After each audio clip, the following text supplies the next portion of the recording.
Bonsoir, bonsoir, bonsoir, chacun, chacune. Bonsoir, mon père. Euh, Bonsoir, mon donc, père. C'est mon bonsoir ma père. fille, bonsoir ma fille. On commence par quoi? Par l'enseignement et par la prière. Comme tu le sens, hein? Par l'enseignement, non? Ou bien? Enseignement et prière, mon père. Enseignement. Ah, d'accord. Comme je le disais tout à l'heure à Richard, j'ai dit, bon, j'ai déjà parlé des arbres, de l'arbre généalogique, mais c'est tellement comme la répétition,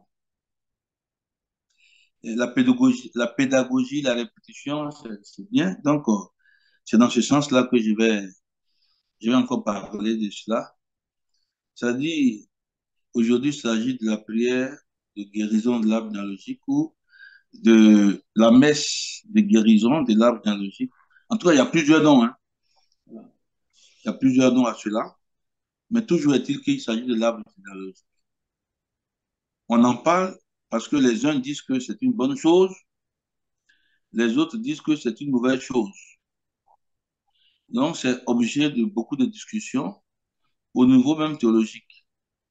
Récemment, j'ai même posté un petit article sur les âmes, enfin, sur la prière de guérison des âmes biologiques au niveau de de la boîte WhatsApp des prêtres du diocèse de Dalois. Et là, c'était vraiment des difficultés, hein. Il y a un groupe qui voulait entendre parler de cela, d'autres groupes n'en voulaient pas. Il y en a même qui m'ont, je dirais pas, mais qui n'ont pas été gentils avec moi. Mais c'était l'occasion pour moi de rappeler une chose essentielle. Je dis et je répète que la prière de guérison de l'arbre généalogique, ou bien la messe de guérison de l'arbre généalogique, c'est essentiel. D'autant plus que la prière de guérison de l'arbre généalogique, ou la messe de guérison de l'arbre généalogique, au fond, rejoint à prier pour les morts, prier pour les morts et les vivants d'une lignée, d'une famille, d'une généalogie. Le mot généalogie, ça vient du génome, ça vient du mot génome. Génome, c'est-à-dire, le mot grec m'échappe là, c'est-à-dire la genèse, le commencement, l'origine de chacun, tout ce qui compose notre être. Par exemple, lorsqu'on voit un arbre, on voit un arbre qui sort, il y a le tronc, il y a les branches, il y a les racines solides. Je vous assure que l'arbre, le vent qui passe va faire tomber l'arbre, hein. Et vous allez voir un arbre comme ça, sans un grand feuillage, hein, qui n'a pas particulièrement de gros feuillage, mais qui a des racines telles que même un grand vent vient, l'arbre ne tombe pas, hein. Mais vous allez en avoir qui ont du gros feuillage, qui sont bien, je prends un peu l'exemple tech, là qu'on appelle le tech, n'a pas des racines qui vont en profondeur. On a un champ de tech là, le dessus d'un champ de tech quelque part, je prends là-bas. Le vent est passé, la dernière fois on est passé, mais la moitié du champ de tech était à terre. J'ai regardé, j'ai vu que les racines n'étaient pas si profondes. Donc, un arbre généalogique rejoint euh, la racine, les troncs, les branches, les fruits. Donc, lorsqu'on dit prière de guérison de l'arbre généalogique, messe de guérison de l'arbre généalogique, il s'agit bien de regarder les deux parties de l'arbre et ses racines et son tronc et tout ce que cela contient. C'est très important. Alors donc, la messe de guérison de l'arbre généalogique, je dis à mes collègues prêtres que si nous ne voulons pas regarder ou bien nous ne voulons pas définir la prière de guérison de l'arbre généalogique, vous ne pouvez pas regarder ça à partir des racines et des branches et des feuilles. Si nous voulons regarder seulement l'unique réalité des troncs, du tronc de l'arbre et ses branches, on fait fausse route. Et je crois que c'est ce que je le dis haut, fort, c'est ce que beaucoup de théologiens, et surtout le théologien, ou bien le groupe de théologiens qui était chargé de faire un rapport théologique sur cette manière de prier, était chargé donc de faire ce rapport à la conférence épiscopale de France, là. Ce groupe de théologiens s'est trompé. Parce que dans ce rapport aujourd'hui qu'on présente comme étant un rapport de la conférence épiscopale de France, des évêques, on dit que l'âme analogique n'était pas bien parce que ça y amène à cette psychologie. Ce rapport de la conférence, l'aspect du vivant, l'aspect visuel de la prière de guérison de l'âme analogique. Ce rapport ne va pas en profondeur. Je le dis haut et fort à qui veut l'entendre. Ce rapport ne va pas en profondeur. Il aurait fallu tout simplement que ce rapport soit élargi. Ce rapport s'est contenté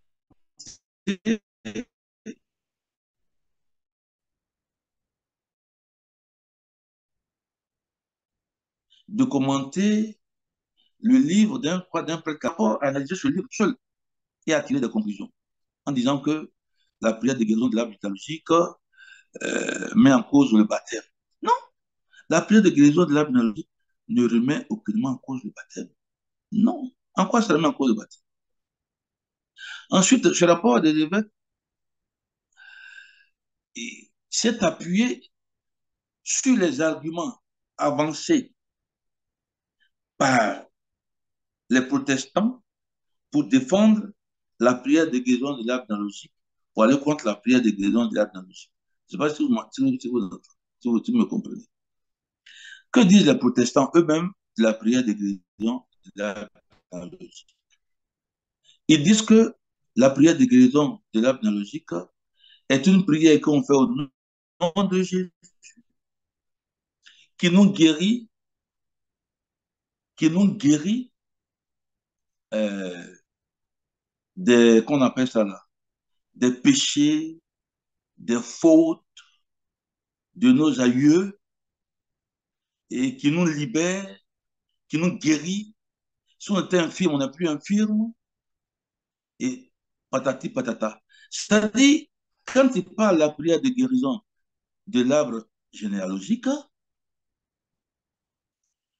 quand il parle de cette guérison liée à l'arbre généalogique, là, il ne regarde que l'aspect physique de la guérison, l'aspect visuel de la guérison.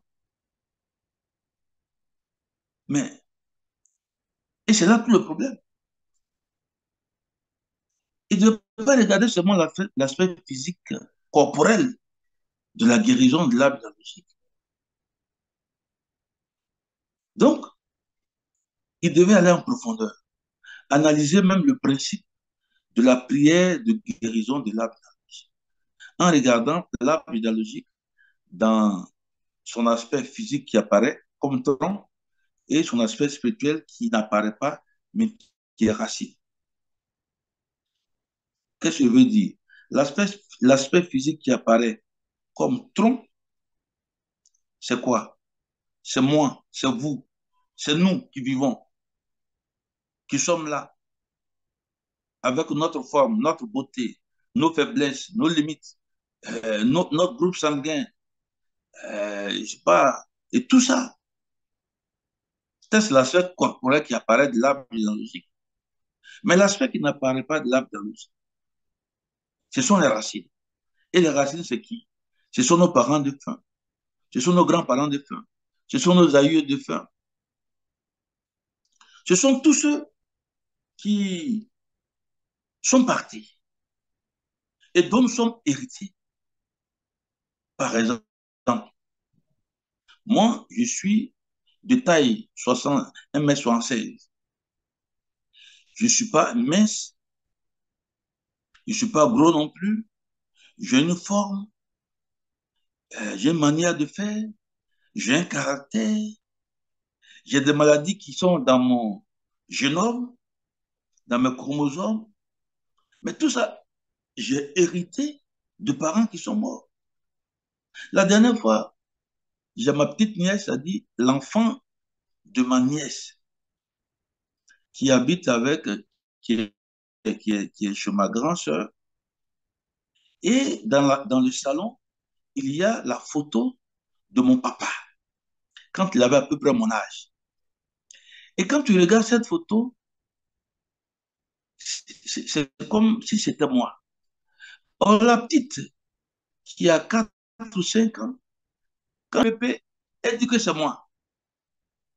Et je lui dis donc, ce n'est pas moi. Et puis elle se met à pleurer. Parce qu'elle est convaincue que c'est moi. Aujourd'hui, elle a 6 ans, mais elle est convaincue que c'est ma faute. Vous voyez, vu? Mais je suis ce que mon papa était quand il avait mon âge. C'est des choses qu'on ne peut pas effacer. Et quand certains me voient agir, ah, toi, tu es comme ton papa, tu agis comme ton papa. Souvent, quand on parle, ma maman même, elle a des problèmes pour savoir qui l'a appelé. Elle croit que c'est moi, ou bien c'est mon frère, ou bien tellement notre manière de parler se ressent. Et j'ai dit à certains ici que j'avais été rendre visite à une famille en France, là, et la dame m'accueille, et puis elle me dit, bon, écoute, voici les 2 photos, regarde ces 2 photos, elle me montre 2 photos. Mais je dis, mais c'est la même personne, alors que c'est faux. Une photo était du roi Louis XVI, le roi qui a été tué à la Révolution française. Et la photo qui est à côté, c'est l'arrière-arrière-petit-fils de ce roi Louis XVI. Depuis 1800, on était en 2000, 2006 ou 2007. Vous voyez, 3 siècles pratiquement.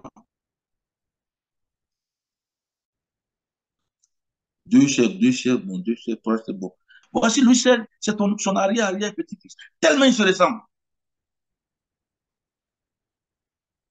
Donc, nous sommes aujourd'hui, c'est-à-dire que nous qui sommes vivants, qui sommes le tronc d'un arbre généalogique, nous sommes les fruits de ceux qui sont morts. Tout en nous leur ressemble. Ce n'est pas le baptême qui a fait qu'on sera différent d'eux. Ce n'est pas le baptême qui a fait qu'on ne leur ressemblera. Ce n'est pas le baptême, c'est-à-dire qu'on leur ressemble physiquement, on leur ressemble par nos comportements, on leur ressemble par beaucoup de choses. Et ce n'est pas le baptême qui a coupé ça. Le baptême ne peut pas couper ça. Jamais. Le comportement, le baptême ne peut pas couper ça. Le caractère, le baptême ne peut pas couper ça. Saint Paul, il a beau voir le Christ, avoir vu le Christ sur la route de Damas. Et Saint Paul avait un caractère belliqueux, nerveux. Cela se sent dans ses lettres, surtout la lettre Galate et la lettre Corinthienne, où on disait qu'il n'était pas un vrai apôtre, où il n'était pas un vrai juif. C'est un juif, papa juif, maman juif. Je suis plus juif que.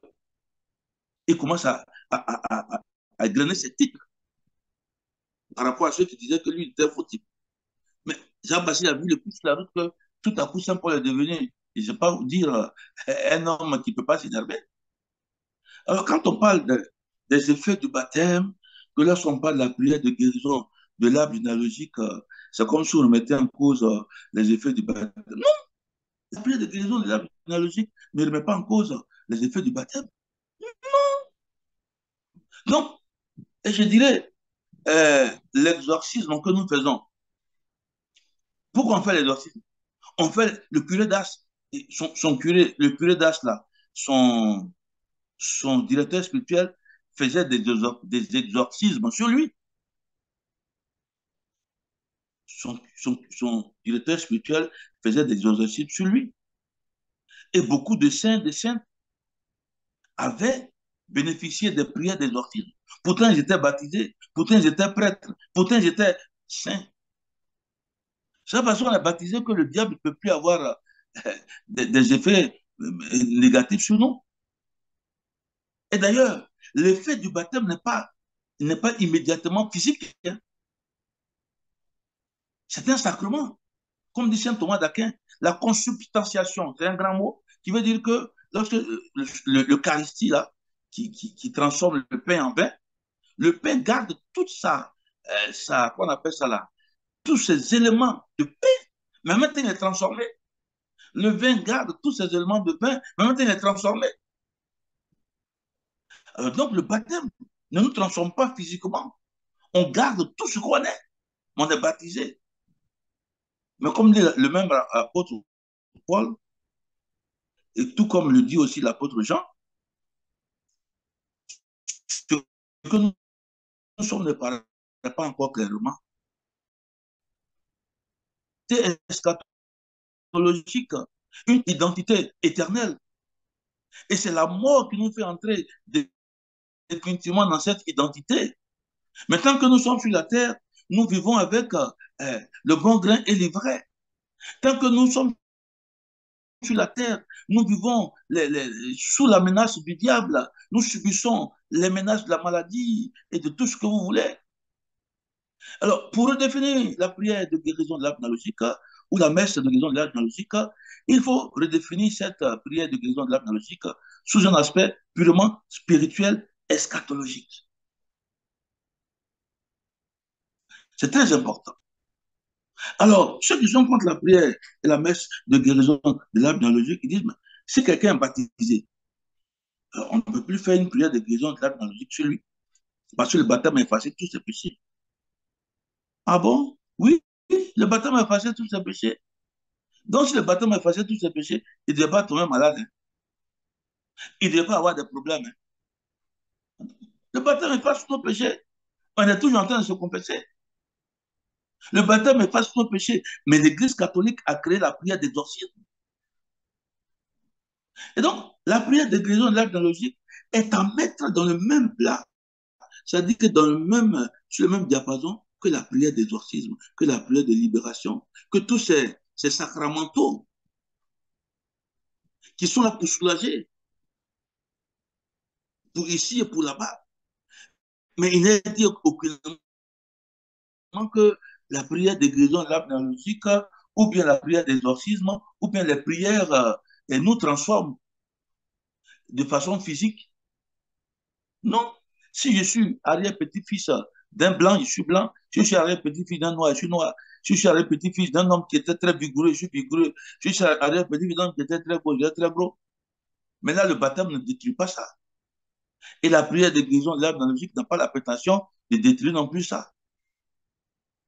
Alors, je ne sais pas si je me fais comprendre, mais la prière de guérison de l'arbre analogique a quel effet final? Pourquoi il faut la pratiquer? Il faut la pratiquer parce que dans notre arbre généalogique, il y a surtout le côté, je dis, il faut bien prendre le côté eschatologique, le côté spirituel, le côté de la vie après la mort. Il faut regarder ce côté-là. Parce que ceux qui ont mis en avant la prière de guérison de l'arbre analogique étaient des protestants. Donc, ils ne priaient pas pour les morts. Ils n'avaient pas dans leur liturgie la liturgie des défunts. Ils n'avaient pas dans leur liturgie la messe des défunts. Ils n'avaient pas dans leur liturgie tous les chapelets pour les défunts. Ils n'avaient pas ça. Ils avaient dans leur liturgie les prières charismatiques qui devaient être faites pour guérir physiquement les gens. Ils avaient dans leur liturgie les prières qui devaient être faites pour soulager et voilà, pour enlever les autels, pour tout le vocabulaire des protestants. Alors, si nous voulons regarder la prière de guérison de l'arbre analogique sous cet aspect uniquement, nous dirons qu'effectivement, le baptême nous sauve de tous ces autels, nos baptêmes détruits, notre baptême détruit, tous ces autels, notre baptême détruit, tout ce que nos parents ont tissé, tout ce que nos aïeux ont tissé, notre baptême détruit ça. Donc, puisque le baptême efface du péché originel. Donc, une fois baptisé, bon, on est baptisé, on est sauvé, mais en espérance. Romains 8, verset 5, on est sauvé en espérance. Donc, on est sauvé. Donc, on ne peut pas dire qu'on va faire encore une autre prière, une autre messe qui va nous sauver, puisque le baptême sauve. Sur ce point, nous sommes d'accord. Pour nous, chrétiens, le baptême nous a sauvés. Et la prière de guérison de l'arbre analogique n'a pas la même dimension que le baptême. Le baptême a fait de nous des enfants de Dieu. Le baptême a fait de nous des gens qui sont entrés dans l'église. Nous sommes chrétiens. Le baptême nous donne une structure chrétienne. Mais le baptême ne nous préserve pas du péché que je peux faire aujourd'hui, que je peux faire demain. La preuve, le Christ a mis le sacrement de la confession. Point. Donc, comment il faut regarder, pour nous chrétiens, comment il faut regarder la prière de guérison de l'arbre généalogique? Il faut le regarder sous cet aspect de la vie éternelle, de la prière pour la mort. Oui, parce que moi, je suis chrétien, par exemple, toi, tu es chrétienne, par exemple, dans ta généalogie, il y a beaucoup qui sont morts, mais qui ne sont pas encore au ciel.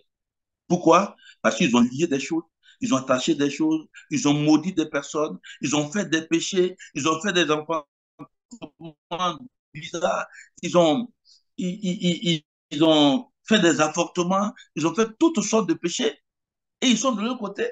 Et ils ont besoin qu'on se lève des messes pour eux, pour qu'une fois bien là-haut, ils puissent intervenir pour nous.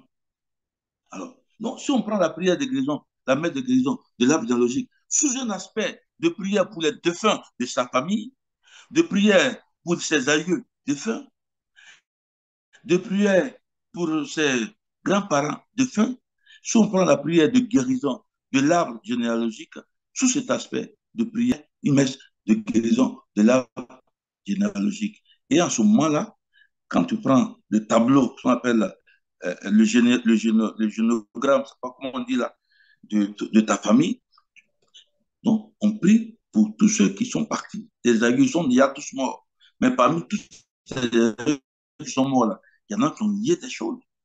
Parce qu'ils sont liés là-bas. Et à ce niveau-là, il y a beaucoup d'exemples. Il y a beaucoup d'exemples. Par exemple, il y a un monsieur, je vous raconter ça ici pour ceux qui me suivent. J'ai prié pour sa fille qui était très, très malade. Mais il est venu dire en rêve à sa fille que je suis bloqué ici parce que j'ai fait un sacrifice dans un crâne humain pour enterrer dans mon restaurant pour avoir beaucoup d'argent. Je suis bloqué ici parce que j'ai fait telle chose.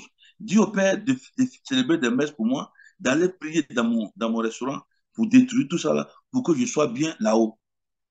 Et une fois bien là-haut, je prierai pour vous. Et il a commencé à dire, faut donner des conseils à tel de tes soeurs, à tel de tes frères, pour que ça puisse aller bien. Mais la prière de guérison de l'analogie, vue sous l'angle de la prière pour les défunts de la famille, de la prière pour les vivants aussi de la famille, cette prière de guérison de l'analogie, on ne peut pas dire qu'on ne l'avait pas. On n'a pas dit qu'on n'avait pas. Donc, moi, particulièrement, je célèbre les messes de guérison de l'arbre généalogique. Pourquoi? Parce que les messes de guérison de l'arbre généalogique, comme toutes les messes d'ailleurs, ont pris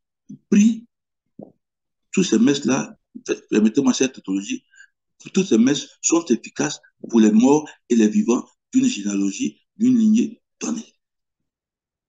Parce qu'un arbre généalogique solide, disons un arbre solide, comme je l'ai dit au début de mon enseignement, un arbre n'est solide que par la profondeur, non seulement la profondeur, mais la qualité de ses racines. Or, nos racines, qui sont nos papas, qui sont nos mamans décédées, s'ils ne sont pas bien là-bas, s'ils ont fait attacher des choses, enterrer des choses, hein, si cela n'est pas guéri, cela n'est pas nettoyé, cela n'est pas brisé, et qu'ils ne sont pas bien là-bas, cela va alourdir l'atmosphère spirituelle. Même au niveau des enfants, dans une famille où les mamans, les tantes, tout le monde a fait que des avortements, des avortements, des avortements. Toi, tu es là, toi seul, tu es baptisé dans la famille. Toi seul, tu es baptisé.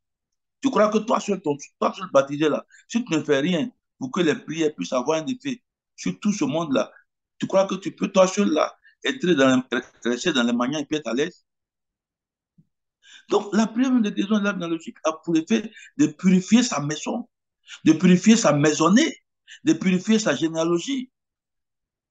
Alors, moi, j'ai dit à théologiens et, et en erreur, là, je leur dis tout simplement qu'ils regardent bien la définition intrinsèque, la définition, je dirais, nominale, la définition originelle de l'arbre généalogique, de cette prière. Ils n'ont qu'à laisser de côté cette affaire de, oui, les autres de l'arbre généalogique n'a même pas de rapport immédiat avec le baptême. Laissez tomber le baptême, mettez le baptême de côté.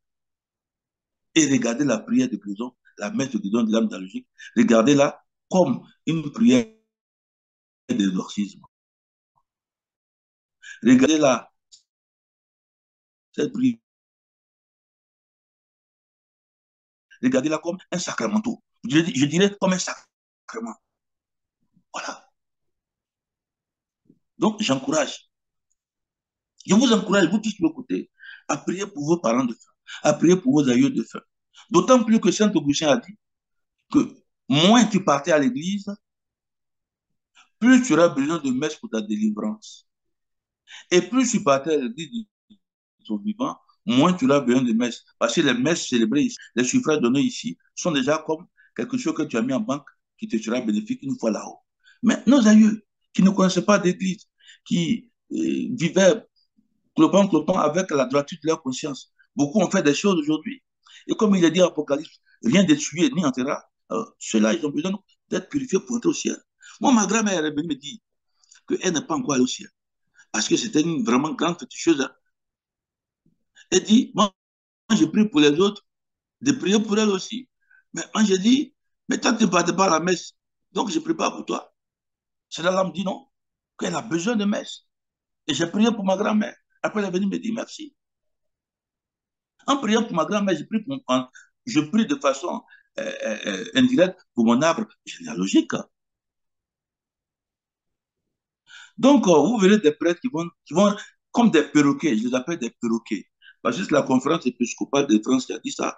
Donc, cette conférence épiscopale de France qui a dit ça, mais ce n'est pas tous les évêques de France qui ont dit. Ensuite, ce qui a été dit par les évêques de France, c'est quelques prêtres, surtout un des pères théologiens là, qui n'a fait que lire un livre du père, je crois qu'il s'appelle le père Ampiche, le père Ampiche, un père canadien, qui a écrit sur la racine. Il a lu le livre, il a fait un commentaire de ce livre, et puis il a allé, paf, il dit bon, je condamne ça. Ah non, c'est pas bon. Donc, bref, pour conclure, tout simplement, notre arbre généalogique, par charité. Je dis bien par charité. Je dis Dieu, par générosité. Notre arbre généalogique a besoin d'être purifié. Parce que les racines, c'est-à-dire nos aïeux qui sont partis, tous n'étaient pas baptisés. Si nous seuls, avons notre baptême, et que le baptême nous a lavé de notre péché originel, est-ce par ricochet, le baptême a lavé ton grand-père, ta grand-mère de ses péchés originels? Est-ce par ricochet, le baptême a détruit tout ce que tes parents, tes aïeux ont fait? Certes, si ça détruit tout ce que tes aïeux ont fait, ça détruit pour toi seul. Mais si ça détruit pour tes frères, pour tes soeurs, pour autant, je crois que la prière de guérison de l'arbre généalogique est une aubaine, je crois, est une astuce spirituelle, astuce au vrai sens du terme, hein, spirituelle, pour que notre générosité s'élargisse au-delà de notre baptême individuel. Parce que ça devient trop égoïste. Moi, si j'ai été baptisé, moi, si j'ai été lavé de mon âme, de mon péché originel, et mes 10 frères et sœurs, et les autres mamans, les enfants des mamans de mon papa, et mon aïeux, et mon oncle, tous ceux-là qui sont morts, qu'est-ce que je fais pour eux?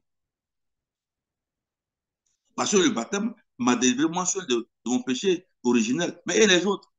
Mais si je dois évoluer bien dans cette vie, il faut que ma tante, ma marraine, il faut que mon oncle qui sont là, qui sont vivants et qui sont morts, il faut que je fasse en sorte que tout ce qu'ils ont dans les mains, qui sont bizarres, hôtels là, que tout cela soit brisé. La prière de guérison de l'analogie à cet effet-là. Et d'ailleurs, si on veut encore partir sur le fait du baptême, oui, le baptême guérit, me guérit de mon péché originel. Mais si le baptême a guéri mes oncles, le baptême a guéri mes tantes, le baptême a guéri tous ceux qui sont morts dans ma famille, non. Alors, je crois que c'est une aubaine. C'est une trouvaille spirituelle formidable que le professeur et prêtre presbytérien Kenneth Mal a trouvé. Et rentrons dedans. Au lieu de copier, d'être des perroquets des évêques de France, rentrons dedans. Et analysons ça. Faisons de cette prière qui regarde seulement le côté physique, le côté corporel, faisons de cette prière aussi une prière, une messe de guérison généalogique catholique. Catholique. Et avançons des arguments catholiques pour parler de l'arbre généalogique. Ce sont des perroquets. J'en ai fini. que j'espère que ce que je viens de dire là va vous amener à bien réfléchir et à prendre des décisions. Dieu vous bénisse.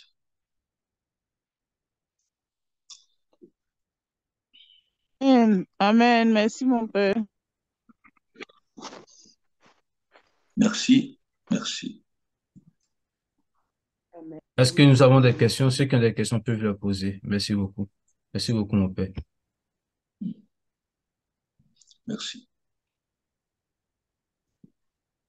Moi, je voudrais poser une question.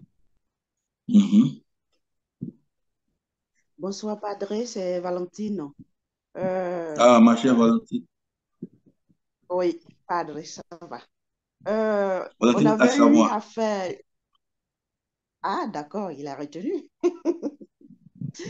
D'accord.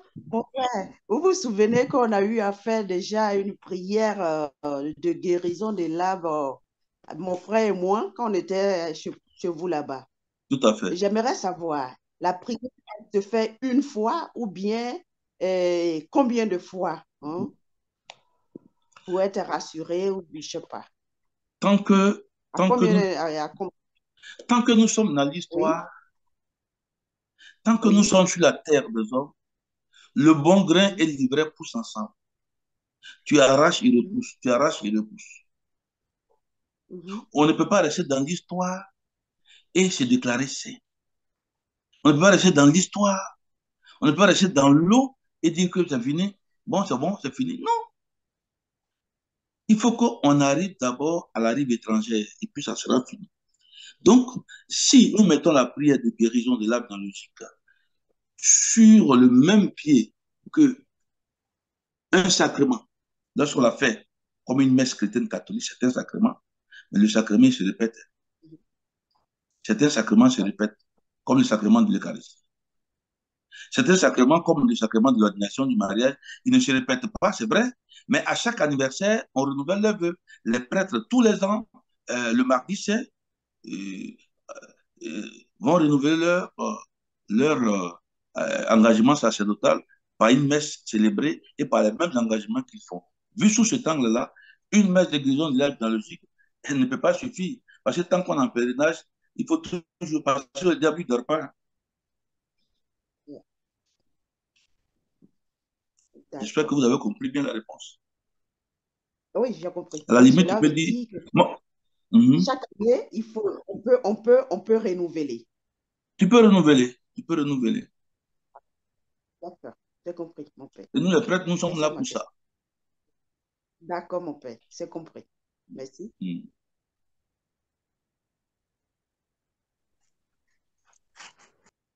Allô?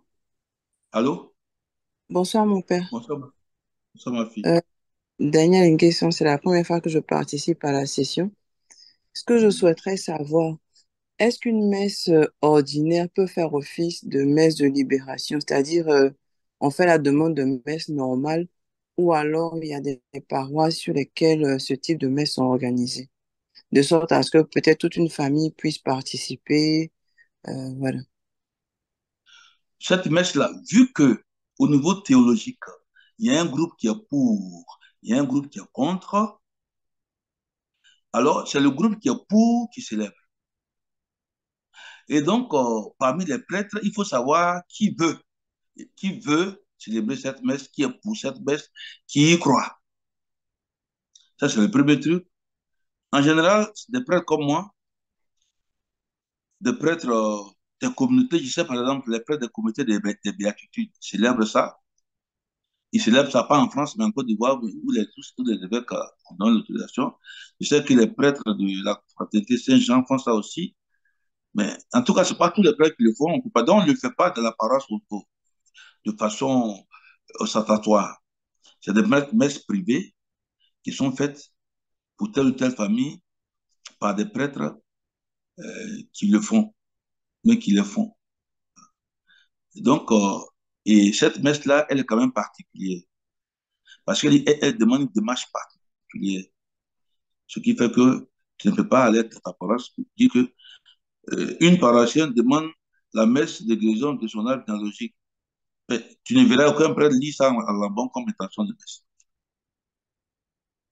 il faut aller rencontrer le prêtre qui vit en communauté, ou bien qui le fait lui seul.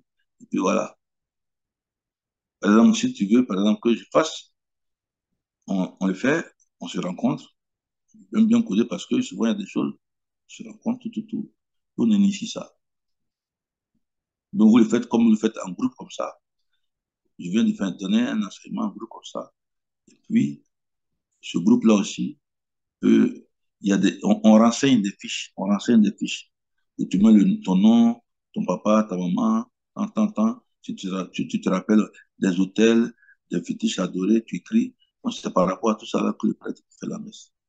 Donc, c'est une messe dans son ensemble, c'est normalement une messe normale. Mais il y a des éléments particuliers qui rentrent en compte au cours de cette messe. Par exemple, si on fait une messe au précieux sang du Christ, c'est une messe votive au précieux sang du Christ. Tu veux prendre aussi une messe votive au défunt. Tu ne vas pas prendre une messe ordinaire comme ça. Donc, les prières, les collectes, tout ça là, ça change. C'est bien noté. Merci, mon père. Merci. Bonsoir, mon père. Bonsoir, ma fille. Est-ce qu'on peut poser une question sur votre ministère et qui n'a rien à voir avec le sujet de ce soir, s'il vous plaît? Pas de problème. À qui ai-je Ok. l'honneur? C'est Carole. Je vais poser la question au nom de deux personnes, au nom de mon ami et moi qui sommes nouvelles dans le groupe. Nous vous découvrons et il faut dire que ne soyez pas vexés, hein, franchement, et ne me prêtez pas de mauvaises intentions, mais il faut dire que la première fois qu'on vous a écouté, vous avez parlé de Katusha et ça nous a un peu, ça nous a fait vraiment, vraiment bizarre parce que on vous découvrait et bon, Katusha, on connaît son histoire, hein, vu qu'on vit à l'étranger et tout. Alors, est-ce que, enfin, je sais pas, est-ce que vous pouvez nous expliquer en fait pour que nous nous posions moins de questions, pour que nous soyons moins réticentes, pour que, voilà, pour que nous soyons plus à l'aise, pour qu'on comprenne mieux les choses, s'il vous plaît. Merci. D'abord, avant de commencer, je vais tout à l'heure, par le truchement de l'abbé Kaza, je vais vous donner le site, euh, le site internet de ma communauté. Ça vous permettra de fouiller tout. Ça, c'est un peu, parce que je ne peux pas tout expliquer ici. Donc, c'est www.témoin-de-l'espérance.ci. Ou alors, carrément, vous allez sur Google, vous écrivez Père Claude Marie Zrabi. Tac, tout ce qui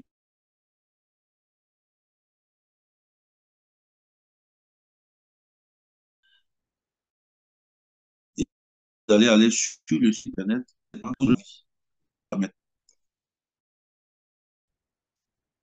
Bref, mon ministère, c'est une association, d'autres l'appellent communauté, nommée Témoin de l'espérance en la vie éternelle.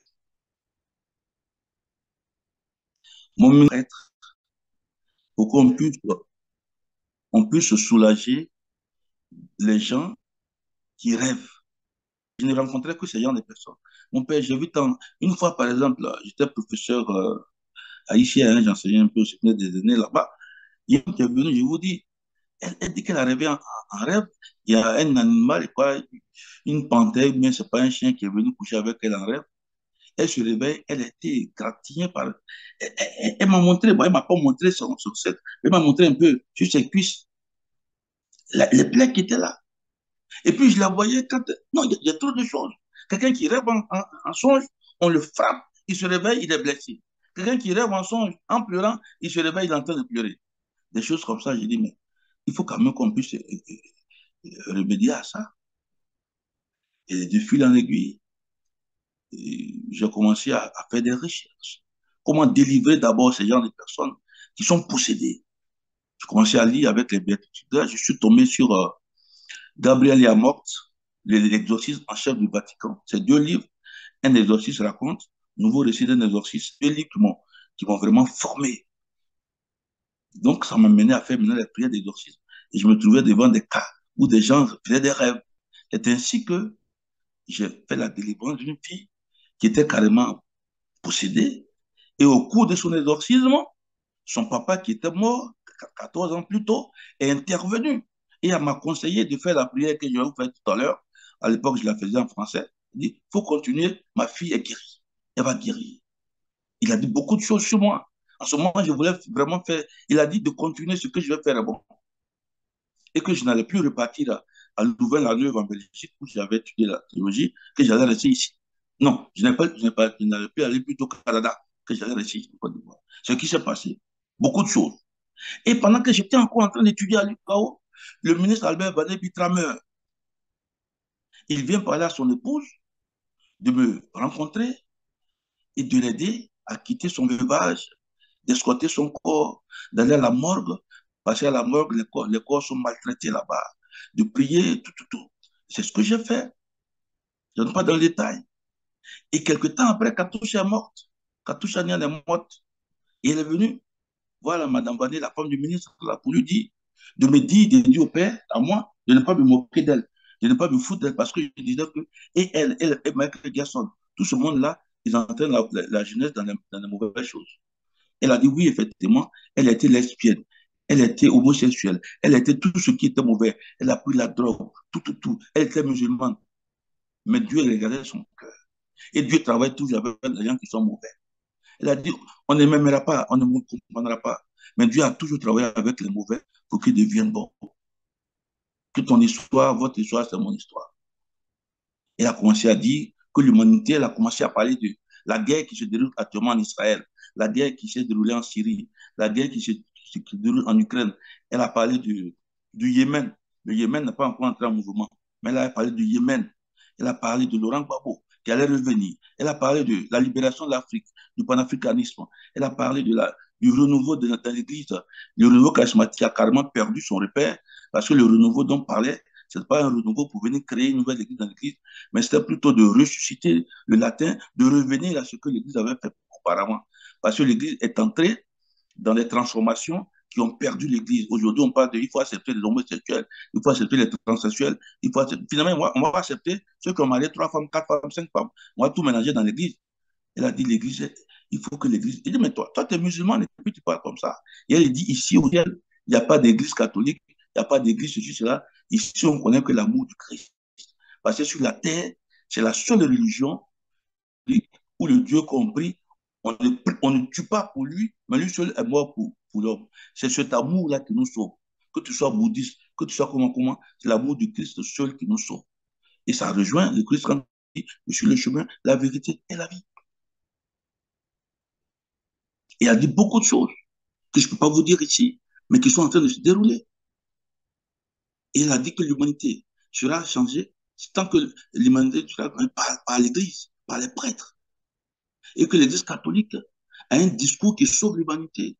Parce que l'Église catholique parle de la vie éternelle, parle du ciel. Tant qu'on ne parlera pas du ciel, tant qu'on ne parlera pas de la vie éternelle, tant qu'on ne parlera pas de la doctrine de l'éternité, on va tourner en rond. On ne décollera pas. Un avion qui ne décolle pas pour aller, il ne peut aller nulle part. Et que la doctrine du Christ, c'est le Christ mort et ressuscité. Et que nous avons mission d'annoncer cela, la vie éternelle. Toutes les guérisons corporelles, les prières, tout finit par la mort et la vie éternelle. Mais il faut parler de la vie éternelle, c'est l'issue de tous. Parce que la vie éternelle existe, parce qu'on doit aller au ciel, parce qu'on sera jugé, il faut être gentil, il faut faire le bien sur la terre. Il y en a qui disent, oui, la vie éternelle existe, mais pour l'instant, on est sur la terre. Cette connexion n'est pas juste. Quand tu dis, la vie éternelle existe, mais pour l'instant, je suis sur la terre, tu n'es pas chrétien. Il faut dire, parce que la vie éternelle existe, alors je vais faire en sorte de faire le bien sur la terre. Le Christ a dit, cherchez d'abord le royaume des cieux et le reste vous sera donné en plus. C'est tout. Et tout ce que Katoucha a dit, c'est l'évangile. Elle, une musulmane, elle a dit qu'il faut créer un sanctuaire.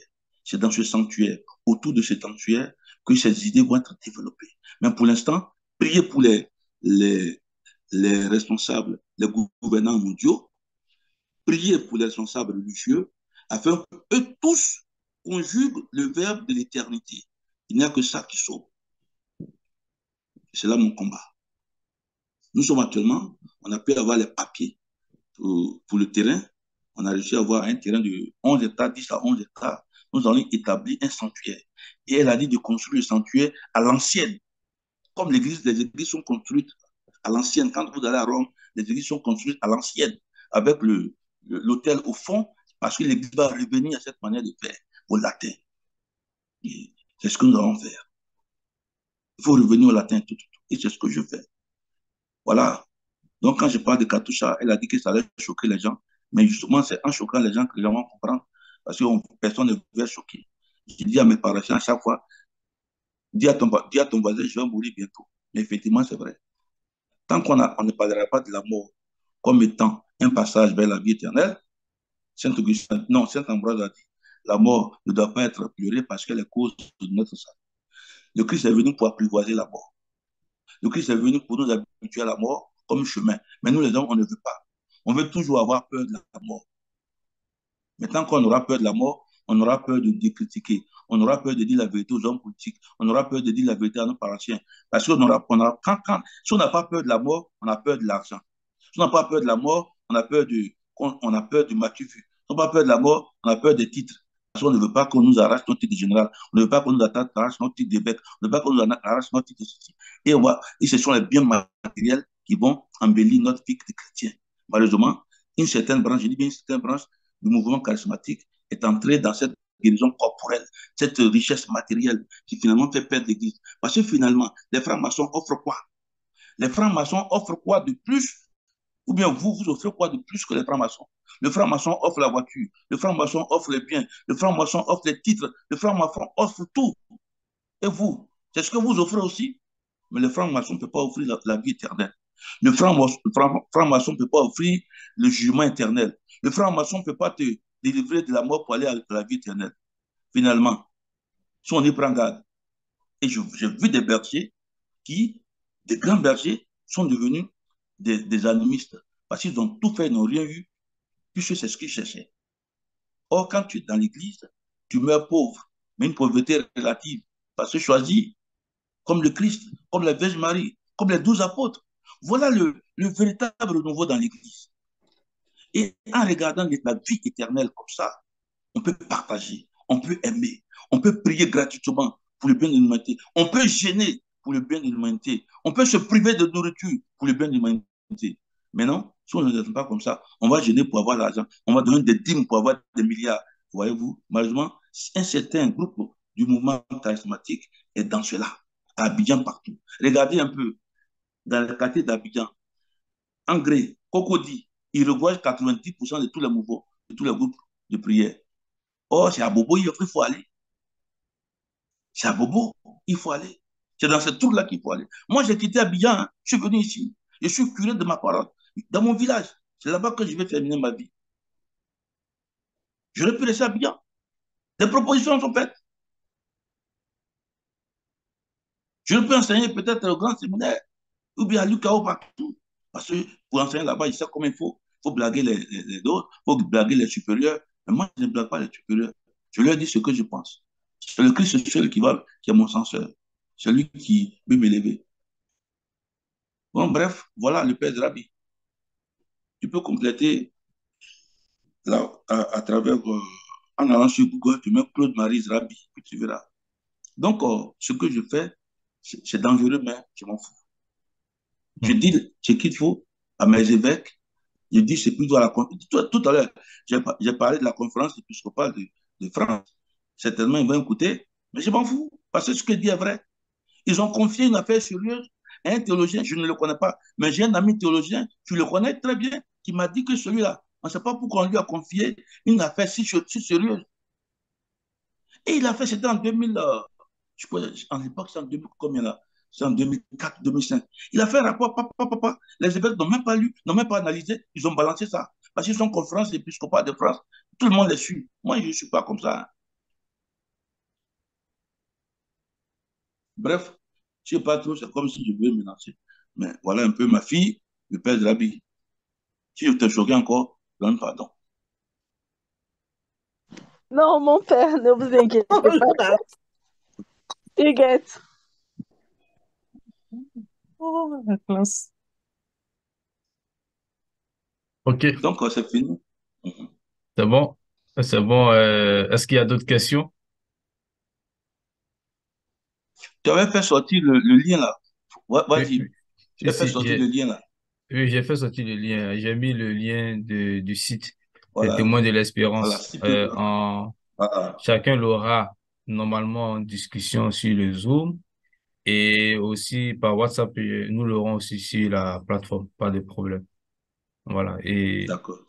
je tiens à vous rassurer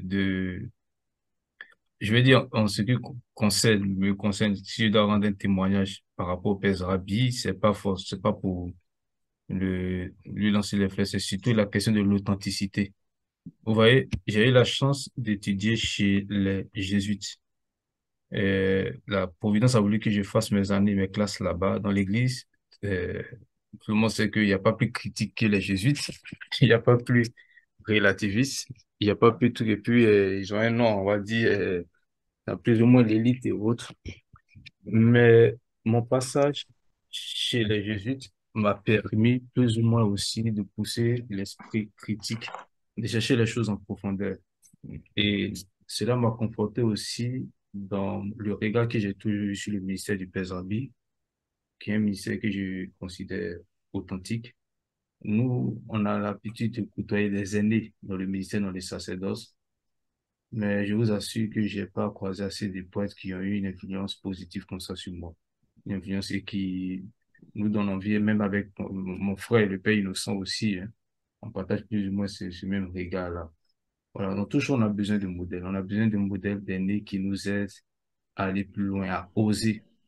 Je donne un exemple. Vous avez vu que dernièrement, il y a le mercredi dernier, euh, on a fait ensemble la prière pas la semaine dernière, pour le pape Léon XIII, la prière de libération des exorcismes. C'est le Père Zavi qui m'a poussé à le faire. Et voilà, c'était mon tort. Donc, pour vous dire effectivement, moi aussi, pour avoir participé aussi à des sessions des témoins de l'espérance, j'ai été témoin aussi de la beauté de ce ministère. Et comme il a dit, moi, une fois, le Père m'a donné une réponse. Quand j'ai posé une question, la question du mouvement charismatique, il a donné une réponse que j'ai gardée jusqu'à présent. C'est surtout concernant la résurrection de Lazare. Bizarre comme ça, est-ce que dans la Bible, quel est le plus grand des miracles? Et naturellement, c'est la résurrection. Oui, effectivement, ah oui, tel mort est ressuscité. On a crié, waouh, il est puissant ce poète, il est puissant ce berger. Il ramène à la vie, ok, mais Lazare, il est où aujourd'hui? Lazare est mort. Donc, on se rend compte que bien que les miracles, tout, ça fait partie de notre itinéraire de chrétien, nous en avons besoin pour fortifier notre foi.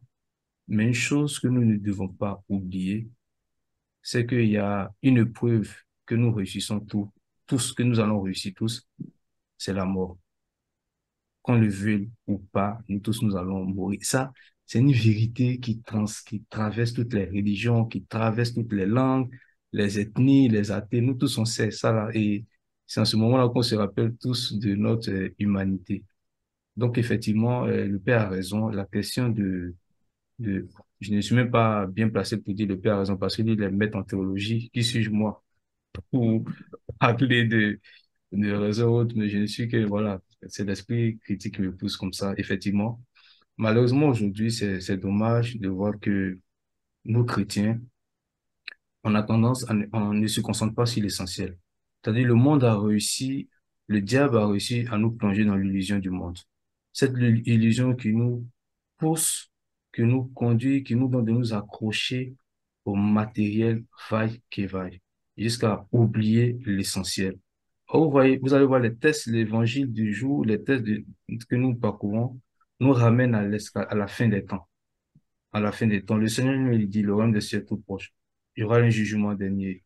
Voilà ceux qui sont iront pour la vie éternelle et ceux qui sont iront pour les flammes éternelles et autres. Et c'est juste, et je suis d'accord avec ce que le Père a dit. Normalement, tout ce que nous faisons comme bien doit être dans une optique d'éternité. Pas dans, et quand on comprend cela, même les épreuves de la vie ne sont pas une fatalité pour nous. On est capable d'endurer certaines épreuves parce qu'on est convaincu qu'il y a une récompense, que même si on n'a pas cette récompense dans cette vie, dans l'éternité, on l'aura auprès de notre Seigneur Jésus-Christ. Bon, c'était juste un petit commentaire, voilà, de disciples. Et pour rassurer Daniel, dans le processus de notre parcours doit déboucher sur la guérison des larves généalogiques, en fait. C'est le parcours. C'est-à-dire, à la fin du parcours, on doit avoir une séance pour la guérison des arbres généalogiques et des consignes seront données. C'est pourquoi profite de la présence du Père, je nous invite à nous inscrire pour cette retraite. Cette retraite qui va marquer plus ou moins la fin du parcours. Nous sommes en train de négocier dans le coulisses avec le Père Zrabi. S'il peut avoir un temps, ne serait-ce qu'une journée, bon, c'est le Père Innocent qui a pu se détacher. Le Père Innocent aussi fait partie des disciples du Père Zrabi, comme moi-même. Maintenant, voilà, bon, on ne sait pas, vous êtes connectés, peut-être que si vous priez fort, le Père peut laisser parler son cœur de Père, accepter de faire un tour, ne serait-ce que le samedi 25 pour, voilà, pour animer au cours de cette journée-là, voilà, pour célébrer la messe de guérison des arbres généalogiques. Donc, je nous encourage à nous inscrire avec les membres de nos familles. Le Père, il a parlé, il a dit, on ne fera jamais assez ces prières-là parce que c'est un sacramental. Effectivement, on a eu, nous, à Niamey, on a eu, je veux dire, même en session théologique, on a eu cette discussion chaude à plusieurs reprises. Moi, je fais partie de ceux qui sont pour. Moi, je m'inscris pour cette, je veux dire, pour cette prière-là parce que nous sommes en Afrique. Nous ne sommes pas occidentaux. Le problème, c'est que parfois, les gens veulent résoudre les problèmes des Africains, même théologiques, avec des réflexions occidentales. Alors que nous faisons face à nos propres défis, à nos propres réalités. Les Blancs, ça fait près de 2 millions qu'ils ont connu le Christ. Nous, ça fait à peine 100 ans, 120 ans. Mais avant ça, qu'est-ce que nos parents ont pratiqué? Qu'est-ce que nos parents ont expérimenté? Et nous sommes témoins des difficultés que beaucoup connaissent, que beaucoup rencontrent parmi nous, parmi vous. Voilà, beaucoup parmi vous font face à beaucoup de blocages, à beaucoup de difficultés, à beaucoup de problèmes. Le Seigneur là-bas ne nous a pas créés pour ça, au fait, non. Il nous a pas créé ces épreuves, ces difficultés sont plus ou moins comme des accidents. Mais il nous revient à nous de faire usage de toutes les armes que l'Église met à notre disposition pour obtenir de la part de Dieu notre guérison, notre libération, pour que nous puissions entrer dans notre dignité d'enfant de Dieu et le servir comme il le mérite, de tout notre cœur, afin que nous aussi nous puissions influencer positivement, chrétiennement le monde dans lequel nous sommes. Parce que le monde a besoin de nous. Mais pour que nous puissions véritablement relever les défis qui se posent à nous, il faut que nous-mêmes soyons plus ou moins en paix dans notre relation avec Dieu. Donc, voilà, je profite encore une fois de plus pour nous encourager à nous inscrire à vivre vraiment ce parcours. Je l'ai dit encore avec les membres de nos familles. Maintenant, on verra bien si le Père, dans son programme, il est plus ou moins disponible pour ne serait-ce que la journée du samedi. Merci beaucoup, mon père. Je m'excuse d'avoir volé cette minute de publicité. Voilà, pour pouvoir parler de, voilà, de la retraite. Mais voilà, donc, pour vous rassurer, pour dire que vous êtes en de bonnes mains. Vraiment, parfois quand je regarde, vous avez une opportunité que beaucoup n'ont pas. C'est seulement, hein. C'est-à-dire le fait que le Père met sa selle là, qui prend le temps pour vous poser avec vous, prier comme ça avec vous, vous ne savez pas combien de personnes, je veux dire le prix que beaucoup seraient prêts à payer pour saisir ces opportunités que nous vous donnons. Ça part d'une prise de conscience. C'est que vous, peuple de Dieu, mon peuple, il faut de connaissances. Vous avez besoin d'être formé, d'être encadré parce que vous avez longtemps été abusé par des loups voraces, par des bergers, des prophètes, et j'en passe, qui, au lieu de servir la cause de Dieu, veulent se servir eux-mêmes. Et comme ils vous donnent un discours qui vous plaît, ah, mais voilà, vous êtes des victimes, et après, maintenant, bon, nous autres, on oublie de ramasser d'essayer de réparer ce qui a été gâté par les autres. Bon, bref. Voilà. Donc, mon père, voilà ce que je voulais simplement ajouter. Donc, voilà. Je te laisse la parole pour, Merci. voilà. Merci pour cet apport. Je crois que ce que tu dis, en tout cas, j'en suis fier, effectivement. L'essentiel, c'est la vie éternelle. C'est la porte de sortie. On ne peut pas aller, on va tourner sur la porte de sortie pour aller de l'autre côté là-bas. Donc, être sage, c'est commencer par négocier cette porte-là. Comment faire pour passer par là? Et c'est ce que nous annonçons. C'est ce que le Christ annonce. Merci pour ton apport. Que Dieu nous garde unis. Mais le samedi, le 24-25, je ne sais pas si je vous ai dit, mon grand frère aîné est décédé et je serai enterré le 24-25. Oh, ok. C'est-à-dire vendredi 24 nuit, c'est la veillée. Samedi à 10h, il y a la messe. D'accord. Ce week-end-là est pointé pour moi. D'accord. D'accord. Il n'y a pas de problème. On va trouver une Sinon, parade. et puis, tu sais aussi qu'au niveau du chef d'Abidjan, Oui. je ne peux pas aller faire quelque chose sans que la curie diocésaine ne soit Informé. avisée, d'accord. Hein. Oui. Tu sais ça, non? Si, si, Voilà. si, si. Avec tout ce que j'ai comme problème, voilà. Si, si. Mais il n'y a pas de problème. On va gérer avec le pays innocent. Si Bon, c'est plus ou moins. hein, comment? Il n'y a pas de problème. On va gérer le Comment? pays innocent. On va gérer le pays innocent. Voilà, le pays du sang, il peut venir. D'accord.